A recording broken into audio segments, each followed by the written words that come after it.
जो किसान भाई जो मेंथा की खेती कर रहे हैं, वो फसल को पैदा करने के बाद में किस तरह से उसकी मार्केटिंग करें, भंडारण करें, सबसे महत्वपूर्ण विषय है।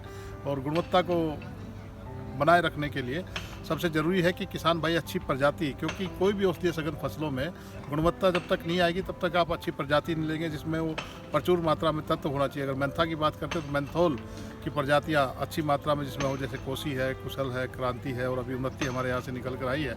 इसके साथ साथ बहुत सारी तकनीकियाँ जो कि मेंथा में दी गई है, खास करके हमने अगेती मिंट की तकनीकी अपनाए, उससे गुणवत्ता बढ़ती है।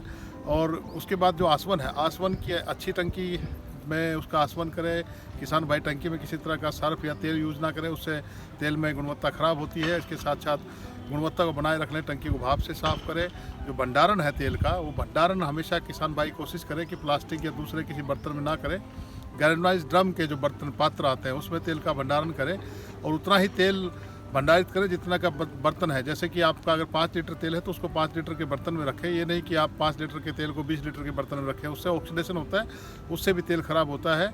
और बिक्री के लिए किसान भाई समूह बना के बिक्री करते तो एमसीएक्स से या बड़ी कंपनियां उसको खरीद लेती हैं। बड़ी कंपनियों के पते हमारे सीमैप में मौजूद रहते हैं।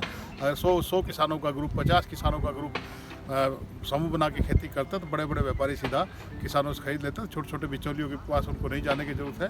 वो समूह से आप उसको, जो बड़े मार्केट्स हैं जैसे बाराबंकी है, चंदौसी है, संबल है, बदायूं है, उनमें आप पहुंचा सकते हैं और ख़ुद खरीदार भी आपके पास आके अपना तेल खरीद सकता है। इसके साथ साथ जो मेंथा की डिमांड है लगातार बढ़ती जा रही है, बहुत सारे इसके उपयोग है और हिंदुस्तान लगातार 20 वर्षों से वर्ल्ड में नंबर 1 प्रोड्यूसर है और हमारे मुकाबले में कोई दूसरा देश इतना तेल पैदा नहीं कर पा रहा है। और उसमें हमारी कोशिश ये है कि लगातार मेंथा के तेल की जो गुणवत्ता है उसकी राष्ट्रीय अंतर्राष्ट्रीय पहचान बने, ताकि हिंदुस्तान के जो तेल है वो लगातार विश्व बाज़ार में उसकी मांग बढ़ती रहे।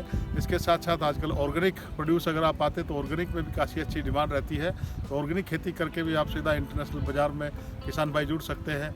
हम लोगों का प्रयास रहता है किसानों को मार्केट से सीधा जोड़ने के लिए कि हम लोग बार बार बायर सेलर्स मीट करते हैं। हमारी जो पत्रिकाएँ होती हैं उसमें बड़े बड़े खरीदारों के पते हैं जहाँ पे किसान अपना तेल बिक्री कर सकता है।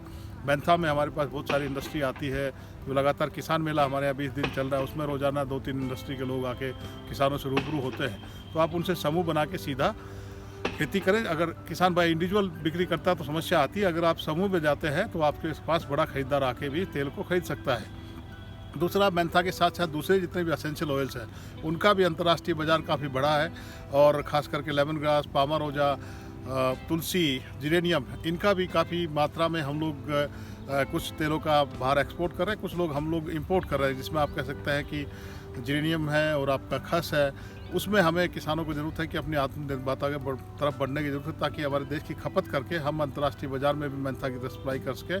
और बाज़ार जो मैं आपको बता दूँ, एक ये खासकर कोविड की वजह से मंदी आई है, परंतु एक ये उम्मीद जताई जा रही है कि 2024 के बाद जो सबसे बड़ा बाज़ार एशिया का बाज़ार होने की संभावना है एसेंशियल ऑयल में। और यूरोप और आपका अमेरिकन बाज़ार तो है, इसके साथ साथ मिडल ईस्ट का बाज़ार भारत की तरफ काफ़ी आँख उठा के देख रहा है कि किस तरह से यहाँ जो तेल उत्पादित हो रहा है। तो हमें ज़रूरत है गुणवत्ता युक्त तेल पैदा करें, ताकि अंतर्राष्ट्रीय स्तर पर हम उसकी पहचान बना के उसको आगे बढ़ा सकें।